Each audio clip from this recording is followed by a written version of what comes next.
അവിടെ ഇവിടെയായിട്ട് വലിച്ചു വാരിയിട്ടിരിക്കുന്ന ജേണൽ ഡയറീസ് ഒക്കെ ഇങ്ങനെ എടുത്ത് വെച്ചപ്പോൾ ആഹാ എന്തൊരു സമാധാനം. നിങ്ങൾ എന്ന് യൂസ് ചെയ്യുന്ന ജേണൽ ഡയറീസ് ഒക്കെ നിങ്ങളുടെ കയ്യെത്തും ദൂരത്ത് നിങ്ങൾക്ക് എടുത്തു വെക്കണോ എന്നാൽ ഇതാ ഇങ്ങനെ ഒരു ബുക്ക് ഹോൾഡർ ഉണ്ടായിക്കോ.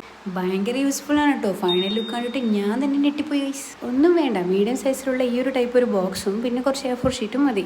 ഇതെനിക്ക് ആ ബോക്സിൻ്റെ ഉള്ളിൽ നിട്ടിയാണ്. പിന്നെ കുറേ നേരം ഇതിൻ്റെ മുകളിലായിരുന്നു. ഈ ഒരു സാധനം ഇഷ്ടമല്ലാത്തവരായിട്ട് ആരും ഉണ്ടാവില്ല. ഇത് നോക്കി, ഈ ഒരു ബോക്സ് ഇത്ര ഒരു സൈസ് ഉള്ളതുകൊണ്ട് നമുക്ക് അത്യാവശ്യം കുറച്ച് ബുക്സൊക്കെ ഇതിനകത്ത് വെക്കാം.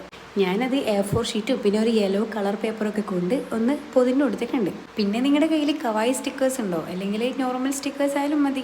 ഇനിയിപ്പോൾ നിങ്ങളുടെ കയ്യിൽ റാപ്പിംഗ് പേപ്പറൊക്കെ ഉണ്ടെങ്കിൽ അതുകൊണ്ട് പൊതിഞ്ഞ് കഴിഞ്ഞാൽ സൂപ്പർ ആയിരിക്കും കേട്ടോ. A4 ഷീറ്റ് ആകുമ്പോൾ എല്ലാവരുടെ കയ്യിലും ഉണ്ടാവല്ലോ, അതുകൊണ്ടാണ് ഞാൻ അത് വെച്ച് ചെയ്തത്. നോക്കിയേ, ആ ബോക്സ് അങ്ങോട്ട് മുടുക്കനായില്ലേ. പിന്നെ ഞാൻ കുറച്ച് കവായി സ്റ്റിക്കേഴ്സ് വാങ്ങിയിട്ടുണ്ടായിരുന്നു. അത് ഞാൻ ഇതുവരെ യൂസ് ചെയ്തിട്ടുണ്ടായിരുന്നില്ല. ഫസ്റ്റ് യൂസ് ചെയ്യുന്നത് ഇതിൻ്റെ ഉള്ള. എങ്ങനെയുണ്ട് നിങ്ങൾക്ക് ഇഷ്ടമായോ? എനിക്ക് നല്ല ഇഷ്ടമായി കേട്ടോ. ഞാൻ ഡെയിലി യൂസ് ചെയ്യുന്ന ജേണൽസും കാര്യങ്ങളൊക്കെ ഞാൻ അതിനകത്ത് വെച്ച് നോക്കി. മൊത്തത്തിൽ എൻ്റെ ഡെസ്ക് അങ്ങ് ഓർഗനൈസ്ഡ് ആയതുപോലെ. അപ്പോൾ ഇഷ്ടമായെന്നുള്ളത് കമൻറ്റ് ചെയ്യും.